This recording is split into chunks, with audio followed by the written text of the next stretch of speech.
Well, hello there, and Happy New Year! I am back with another film to talk about. And so this week, I'm talking about Victor Sjöström's 1921 film, The Phantom Carriage. Now, I know this film is a bit of a hard sell. It's a silent, black and white film from 100 years ago, actually as of the day I'm uploading this, and it's also a foreign film. A true triple threat, or I guess quadruple depending on how you counted that. And you may already be wondering to yourself, why would I ever want to watch this? I mean, I hate reading subtitles, and since this is a silent film, it already has subtitles, but it's foreign, so I have to read the subtitles for the subtitles. And yes, this is true, the prospect of watching a 100-year-old silent Swedish film definitely sounds more pretentious than it does exciting.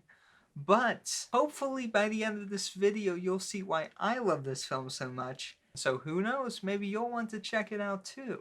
Okay, so for synopsis slash summary, this one's a bit of a tough one because despite its age, it has a very complex plot to it. It's got multiple timelines with flashbacks and different flashbacks within other flashbacks. So instead of giving you a brief summary like I usually do, I'm just going to lay out the very basic elements of the story. The film gets its title from the legend one of the characters tells of a ghostly carriage that travels around the world and whose driver uses it to take away the spirits of everyone who dies.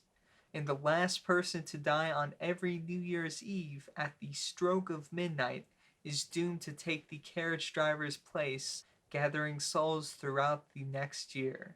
And so the story itself takes place on New Year's Eve, of course, and it opens with a young woman on her deathbed. The only thing she says is, "Send for David home." And everybody looks and looks, but nobody can find him. He's in a cemetery getting drunk with some buddies, and when they find him, he refuses to go with them. He ends up getting in a brawl with these buddies that he's with, and he accidentally gets killed at, you guessed it, the stroke of midnight. And so the carriage comes around, and who does the driver turn out to be but one of David's best friends that he talks about earlier in the film.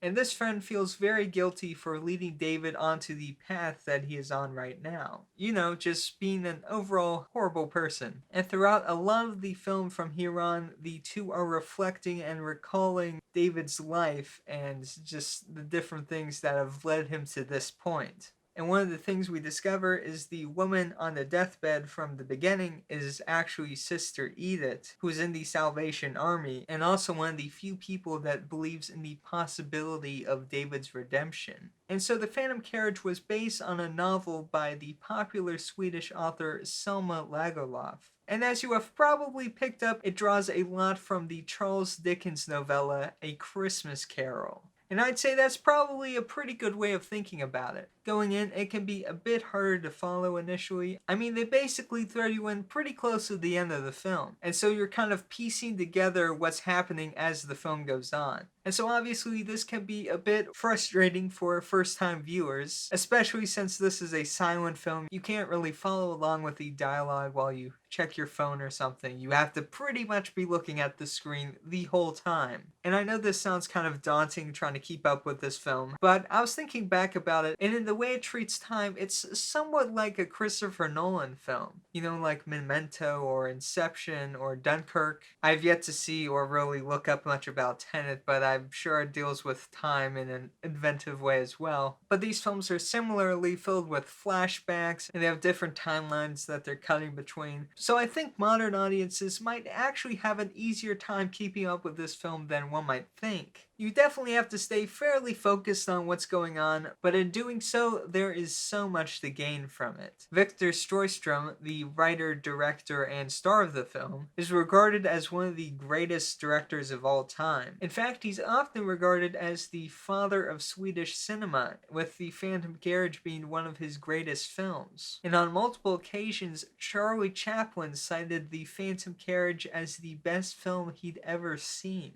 And another legendary Swedish director, Ingmar Bergman, said that he watched The Phantom Carriage every year, and he considered it the film which inspired him to make his own movies. So it has definitely got some credentials to it. Oh yeah, and Stanley Kubrick was also a fan of it as well. So much so that he used one of the more intense moments from this film as a reference for a pretty iconic scene from The Shining.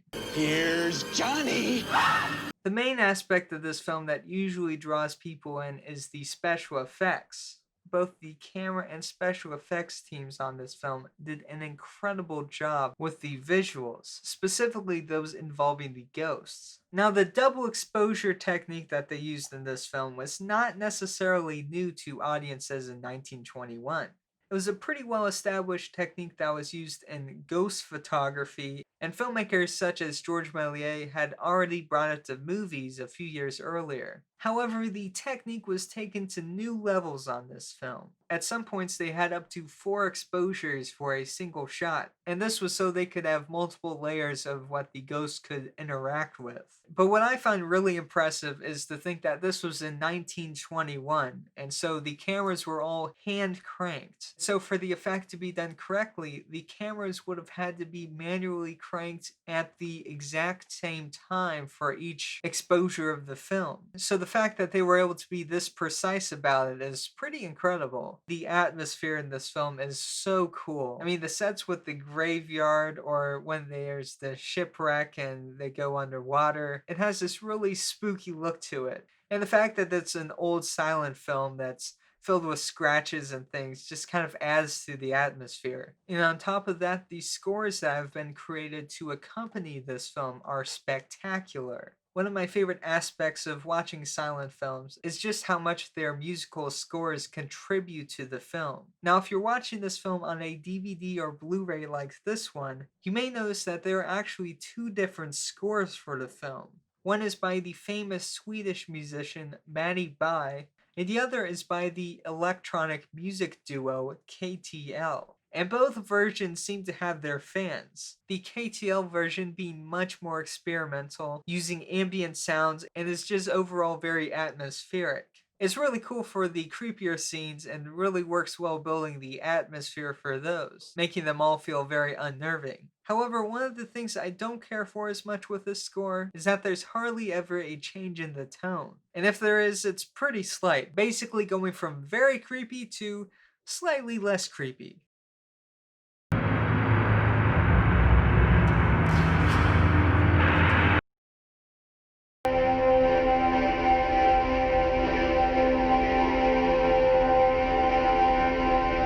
And keep in mind, this is my own opinion on this. I've read several reviews on the film where people actually preferred the KTL version, saying they watched the film with the Matty Bai score and they didn't care for it, but then they love it with the KTL version. So it's really up to you. I personally love the Matty Bai score. It's a bit more conventional, at least compared to the KTL score, but I think Bai does an exceptional job conveying the emotions from the screen to the music as well. And I mean, he also gets pretty experimental in his own right. Most notably, I'd say with the arrival of the carriage. He gives the carriage this unforgettably loud tearing sound that over time just becomes unbearable. It's sharp, it's almost painful, but it really conveys what the characters are feeling, and it also just makes the scene very memorable.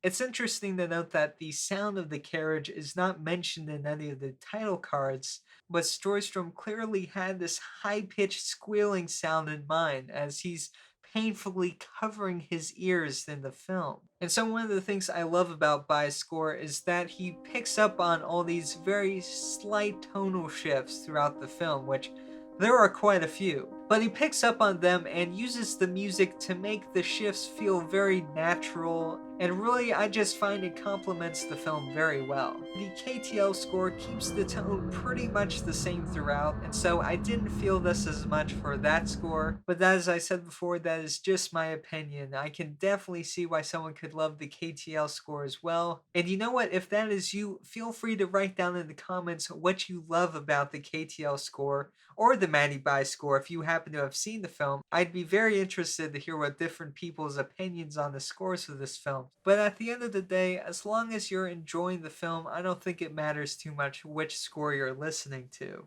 So if you'd like to watch The Phantom Carriage online as a rent or buy option, it is just available from iTunes. However, it's also available to stream on the Criterion channel if you happen to have that. Or I think most people will probably look for this on YouTube. And I did notice there were some pretty high quality uploads of this film on YouTube. So if you want to watch it online, I'd say that's probably your easiest way of doing it. I'm pretty sure they're all using the Maddie Buy score for those, so keep that in mind if you're wanting to listen to the KTL version. And so physically, as you can see, this film can be found in the Criterion Collection as a DVD and Blu-ray. And as usual, it's a really good release of it. It's got a nice restoration as well as some pretty interesting bonus material. These ones focus a lot on Ingmar Bergman and his relationship with the film, and Victor Sjöström, who ended up working with him in several of his own pictures. And so that's really interesting. There's also a commentary if you like to listen to those, and of course the multiple scores that I mentioned earlier. But now we have come to the comment question, and I'm wondering, what is your favorite silent film? And I know nowadays people probably aren't watching a whole lot of silent films, but if you do have one, be sure to write it down in the comment section below and start discussing. And as I said earlier, if you have happened to watch The Phantom Carriage, you can also discuss what you liked about the score as well and which one you preferred. So I guess there are actually 2 questions this week. But anyways, have a great rest of your day and remember to keep watching movies. I'll see you next week.